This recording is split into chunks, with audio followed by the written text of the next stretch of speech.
Our country of 285 million people is facing democracy under threat. Innocent civilians are dying, information is being censored by the government, and we urgently need your help. Children go hungry, communities suffer, and businesses fight to survive. Alright, we have a deal that we want Indonesia be better and be bigger. But this action can be compared to speeding into the sky. Eventually, it falls back upon yourself. In reality, your voices are being silenced.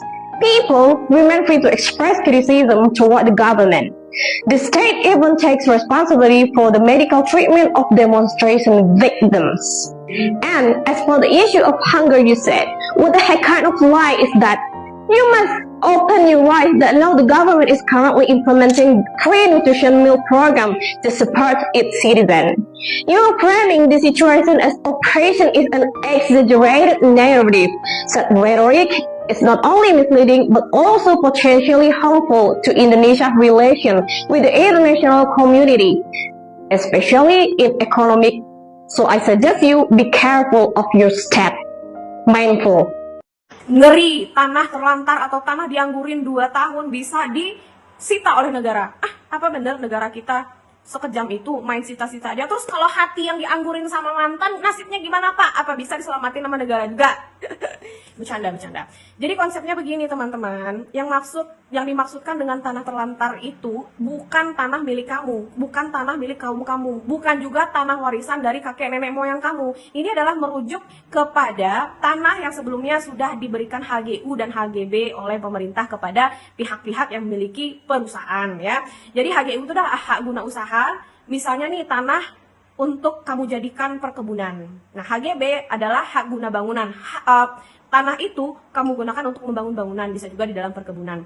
Nah, HGU itu biasanya jangka waktunya itu sampai 30 tahun. Misalnya kamu punya perusahaan, ya kan? Habis itu kamu membangun perkebunan, namun hak guna usaha kamu sudah mau habis, udah sampai limitnya 30 tahun, tapi kamu belum carikan orangnya, kamu belum carikan pengganti pemakai HGU itu. Otomatis kalau kontrak kamu udah habis, HGU-nya udah habis, kamu nggak mau memperpanjang, pengganti pemilik HGU itu juga belum ada, kan terlantar dong, ya kan? Bisa-bisa perusahaan kamu yang udah kamu bangun itu tidak produktif lagi dan bisa jadi hutan belantara ya lebih baik kan dikelola oleh negara sehingga HGU atau perusahaan yang di dalam sana tetap produktif dan menyelamatkan tenaga kerjanya. Yang dimaksud di situ ya bukanlah tanah-tanah yang sudah punya sertifikat begini 1, 2, 3 ya. Kalau kamu udah punya ini, itu namanya udah berkekuatan hukum. Tidak bisa negara mau main rampas aja.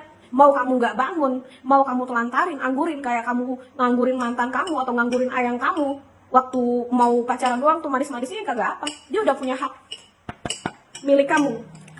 Ada kekuatan hukum. Itu tidak masuk kriteria pada pengambil alihan tanah terlantar. Jadi ini adalah murni ya tanah HGU dan HGB yang dikelola oleh perusahaan-perusahaan.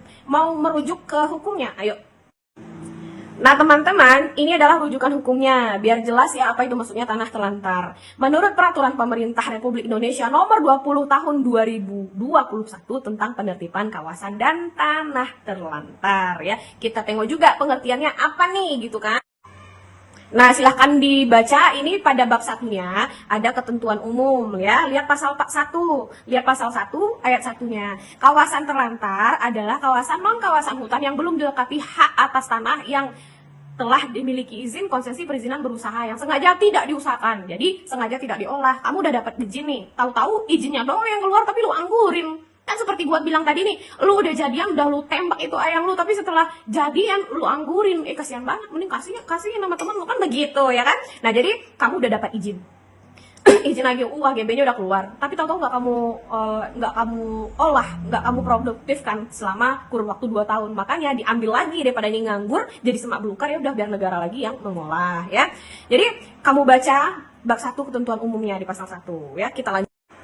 Nah ini guys, pada pasal 7-nya, ini adalah pasal 7 bagian kedua ya. Di pasal 7, kamu lihat nih, pasal 7 ada ayat 3. Lihat ya, ayat 3 di sebelah gua banget nih. Tanah, hak guna bangunan, hak pakai, dan hak pengelolaan menjadi objek penertiban tanah terlantar jika, lihat nih, di sebelah gua nih ya. Jika dengan sengaja tidak diusahakan, tidak dipergunakan, tidak dimanfaatkan, dan atau tidak dipelihara, terhitung mulai dari 2 tahun sejak diterbitkannya hak. Jadi jelas ya, tanah 2 tahun nganggur disita negara itu maksudnya adalah merujuk kepada HGU dan HGB yang telah diberikan pemerintah kepada perusahaan-perusahaan yang ingin mengelola tanah itu. Ya, jadi daripada dianggurin, nggak enak dianggurin ya, mubazir mah kalau kata gue begitu.